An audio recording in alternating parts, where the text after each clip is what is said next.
ఎక్కడుంటే అక్కడే పరిష్కారాన్ని వెతుక్కోవాలి. You cannot identify. ఇప్పుడు సమస్య ఎస్ఎల్బిసి కెనాల్లో ఉంది, నువ్వు పరిష్కారం ఇంకా రోడ్డు మీద చూస్తే ఎట్లా? ఎక్కడ సాధ్యమా? అది సమస్య ఎక్కడ ఉందో అక్కడే వెతుక్కోవాలి. మీకు ఇక్కడ నాకు కన్వీనియంట్ ఉంది కదా నేను అక్కడ వెతుకుతాను అంటే మీకు ఒక స్ట్రీట్ లైట్ ఎఫెక్ట్ అని సైకాలజీలో ఒక ఇంట్రెస్టింగ్ ఫినామినా ఉంది. ఒక అతను స్ట్రీట్ లైట్ కింద వెతుకుతాడు. వేరే వాళ్ళు అక్కడ పోతులు చూసి ఏంటయ్యా ఇక్కడ ఏం వెతుకుతున్నావు అంటే నా రింగ్ పోయింది అంటాడు. నీ రింగ్ ఎక్కడ పోయింది అంటే అక్కడ దూరాన పోయింది అంటాడు. అక్కడ పోతే ఇక్కడ ఎందుకు వెతుకుతున్నావు అంటాడు. అక్కడ చీకటిగా ఉంది, అక్కడ దొరకదు, ఇక్కడ వెతుకుతున్నా అంటాడు. అంటే స్ట్రీట్ లైట్ ఎక్కడుందో అక్కడ వెతుకుతున్నాడు. పోయింది ఎక్కడ? చీకటి ఉన్న దగ్గర పోయింది, కానీ వెతుకుడు ఎక్కడ వెతుకుతున్నాడు? స్ట్రీట్ లైట్ దగ్గర వెతుకుతుంది. ఎందుకంటే అక్కడ కనబడదు, ఇక్కడ కనబడుతుంది అన్నాడు. ఇది ఏంటి సూచిస్తోంది? నీ ప్రాబ్లం ఒక చోట ఉంటే నీ కంఫర్ట్ ఉన్న చోట పరిష్కారం వెతుకుతున్నావు. సరిగ్గా జగన్మోహన్ రెడ్డి అదే పని చేస్తున్నాడు. సమస్య ఎక్కడుంది? అసెంబ్లీలో ఉంది. పరిష్కారం ఎక్కడ వెతుకుతున్నాడు? తన కంఫర్ట్ ఉన్న మీడియా పాయింట్లో వెతుకుతున్నాడు. అది ఆయన చేస్తున్న పొరపాటు. ఆ పొరపాటు నిజంగా తెలివైన వాడు ఏం చేయాలంటే సభకు రావాలి, అవమానాన్ని భరించాలి, అవహేళన భరించాలి, ప్రతిపక్ష హోదా ఇవ్వకపోయినా పట్టించుకోవద్దు, మైక్ ఇవ్వకపోయినా పట్టించుకోవద్దు. నిరంతరం తన సమస్య చుట్టూ తిరగకుండా ప్రజా సమస్య చుట్టూ తిరగాలి. కానీ ఆ రకమైన ఓపిక కానీ ఆ రకమైనటువంటి సహనాన్ని కానీ జగన్మోహన్ రెడ్డి ప్రదర్శించలేకపోతున్నాడు. నేను మీడియా పాయింట్లోనే మాట్లాడతా అని తాను ఓడిపోయాను, ప్రజలు తనను తిరస్కరించారు, తనకు 11 సీట్లే ప్రజలు ఇచ్చారు, చంద్రబాబు నాయుడును ముఖ్యమంత్రి చేశారు, తెలుగుదేశం పార్టీ కూటమి అప్రతిహత మెజార్టీతో గెలిచింది అన్న వాస్తవాన్ని ఇంకా జీర్ణించుకోలేకపోతున్నాడు Jaganmohan Reddy. It is his own problem, indigestion problem. అది పొలిటికల్ ఫ్యాక్ట్ను డైజెస్ట్ చేసుకోలేకపోతున్నాడు. దానివల్ల ఏమవుతుంది అంటే ఈ సమస్యలన్నీ వస్తున్నాయి. పొలిటికల్ ఫ్యాక్ట్ను డైజెస్ట్ చేసుకుంటే రియాలిటీ అర్థం చేసుకుంటాం. పొలిటికల్ ఫ్యాక్ట్ను డైజెస్ట్ చేసుకోలేకపోవడం వల్ల తన కంఫర్ట్ ఉన్న చోట వెతుకుతున్నాడు. సమస్య అసెంబ్లీలో ఉంటే, సమస్య అసెంబ్లీలో ఉంది కనుక అసెంబ్లీకి రావాలి, మైక్ ఇస్తే మిర్చి రైతులు 3 సార్లు అయిపోతుంది కదా. నువ్వు ఏమనకు మిర్చి రైతులు అంతే. నేను ఇద్దరికి ఉదాహరణ కూడా చెప్పాను, బెన్ జాన్సన్ది.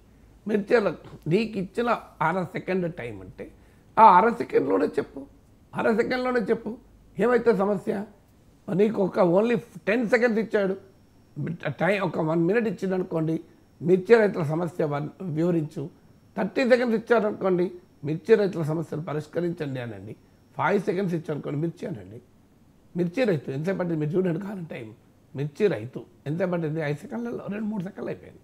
మిర్చి రైతు టైం ఉంటే ఇంకో మరో 2వ సారను, ఇంకా టైం ఉంటే 3వ సారను. ఏమవుతుంది? వాళ్ళంతా నవ్వుతారు. తెలుగు పనియండి. మిర్చి రైతులు కళ్ళీళ్ళు కారుస్తున్న మిర్చి రైతులు అయితే జగన్మోహన్ రెడ్డి మా గురించి మాట్లాడితే తెలుగుదేశం నవ్వారని అనుకోరా? You will politically prevail. అది చేయలేకపోతున్నాడు జగన్మోహన్ రెడ్డి. కానీ ఈలోగా మీరు అన్నట్లు డిప్యూటీ స్పీకర్లు వివరణ ఇచ్చారు. బహుశా ఆయన కూడా వెరిఫై చేసి ఉంటాడు. నేను గతంలో కూడా చెప్పాను, రాజ్యాంగంలోని ఆర్టికల్ 190 క్లాస్ 4, అలాగే rules of assembly procedures rule 187 class 2 స్పష్టంగా చెప్తుంది, 60 రోజులు కనుక సభ అనుమతి లేకుండా గైరాజరైతే, హాజరు కాకపోతే ఆ సదరు సభ్యుని సభ్యత్వం పోతుంది. అందువల్ల చట్టము రాజ్యాంగం క్లియర్గా ఉంది. ఇది అసెంబ్లీకి కాదు, పార్లమెంట్కి కూడా చట్టం ఉంది. అందువల్ల ఇక ఆయనకు అనివార్యమైంది సభకు రావడం. ఎందుకంటే రఘురామకృష్ణరాజు ఎదురు చూస్తున్నాడు, రావాలి జగన్ అని ఆయన పాట పాడుకుంటూ ఎదురు చూస్తున్నాడు. ఆయన జీవితకాల ఆశయం తాను స్పీకర్ చైర్లో కూర్చొని జగన్మోహన్ రెడ్డి శాసించాలి అని. సో ఆయన కోరిక అది. ఆయన కోరిక తీరాలి అంటే సభకు రావాలి. సభకు వస్తే జగన్మోహన్ రెడ్డి శపథం పోతుంది.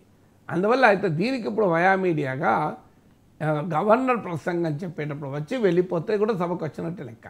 మళ్ళీ అది బహుశా ఇప్పుడు చర్చ ఏంటంటే గవర్నర్ ప్రసంగానికి వచ్చి వెళ్ళిపోతారని. అంటే సభకు రారు, తర్వాత జరిగే సభకు రారు. గవర్నర్ ప్రసంగం తర్వాత సభ వాయిదా పడుతుంది, నెక్స్ట్ డేనే మళ్ళీ సభ సమావేశం అయ్యేది. అందువల్ల ఇప్పుడు తేలాల్సింది అంటే గవర్నర్ ప్రసంగానికి వచ్చి వెళ్ళిపోతాడా అంటే రఘురామకృష్ణరాజును అవాయిడ్ చేసేస్తాడు. రఘురామకృష్ణరాజు సీట్లో కూర్చొని జగన్మోహన్ రెడ్డి శాసించడం ఉండదు. ఎందుకంటే తెలియాల్సింది అంటే గవర్నర్ ప్రసంగ ప్రోటోకాల్ మనకు అర్థం కావాలి.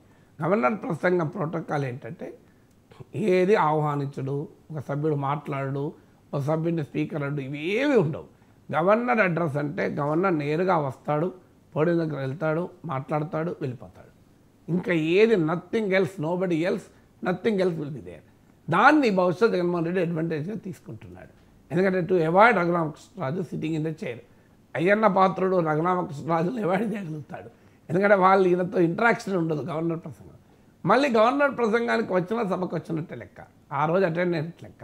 మళ్ళీ అప్పటి నుంచి మళ్ళీ 60 రోజులు, మళ్ళీ 60 రోజుల్లో మళ్ళీ గవర్నర్ ప్రసంగం వస్తుంది, నెక్స్ట్ బడ్జెట్ సమావేశం వస్తుంది. ఎందుకంటే ఏడాదిలో 60 రోజులు బడ్జెట్ సమావేశాలు జరగవు మన దగ్గర. 5 ఏళ్లలో 60 రోజులు జరగడం కష్టమవుతుంది, ఏడాది లెక్కన జరగాలి. సో అనివార్యంగా ఈ జగన్మోహన్ రెడ్డికి ఒక అవకాశం ఉంది to avoid Raghuramakrishnaraju sitting in the chair. ఎందుకంటే జగన్ వస్తాడంటే ఆయన పత్రం వెళ్ళిపోతాడు, రఘురామకృష్ణరాజే కూర్చుంటాడు. దానికి వ్యూహాత్మకంగా ఏంటంటే సభకు వస్తాడు, గవర్నర్ ప్రసంగానికి అటెండ్ అవుతాడు, నెక్స్ట్ డే నుంచి రాడిగా. సో దాంతో రఘురామకృష్ణరాజే వేడైపోతాడు. తనకుండే ఒక ఎంబరాస్మెంట్ పక్క పెడతాడా, ఇది ఒక అనుమానం నాకు. చూడాలి మరి. లేదు ఇది కాదు, సభకే వచ్చి నెక్స్ట్ కూడా వస్తే సంతోషం. ఎంతమంది చెప్పింది న్యాయంగా అయితే సభకు రావాలి, నేను ఇదే చెప్పాను. ప్రాబ్లం ఉన్న చోట సొల్యూషన్ వెతకాలి, ఇన్ఎవిటేబుల్ అన్నది అర్థం చేసుకోవాలి. ఈ 2 ప్రిన్సిపల్స్ కీలకం. Understanding the inevitable is the genius, find a solution where the problem exist. Problem నీ రింగు చీకటి ఉన్న ప్లేస్లో పోతే లైట్ ఉన్న ప్లేస్లో నాకు కంఫర్టబుల్ కదా అని వెతికితే లాభం లేదు. సమస్య అసెంబ్లీలో ఉంది, పరిష్కారాన్ని అసెంబ్లీలో వెతుక్కోవాలి.